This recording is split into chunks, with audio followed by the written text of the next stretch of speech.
මේ ගොයි හාමිනේ මොකද කරන්නේ? මේ පැල පැකට් කරනවා. මොනවද මේ පැල? සෙන්සවේරියා පැල. මොකද්ද මේ පැලවල තියෙන විශේෂත්වය? මේක අනිත් ශාක වර්ග වගේ නෙවෙයි.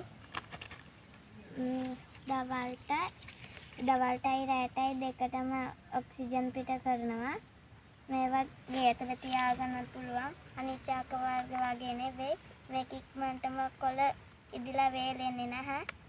ඒක නිසා වැඩි වතුර ඕනෙත් නෑ. නඩත්තු කරන්නත් ලේසි. ඒක තමයි මේ ශාකයේ තියෙන විශේෂත්වය. ඉතින් එහෙනම් සෙන්සවේරියා පැල ඕන අය ඉන්නවනම් අපි ඒගොල්ලන්ට කියමුනේ පැල අරගන්න කියලා අපෙන් නේ. එහෙමද?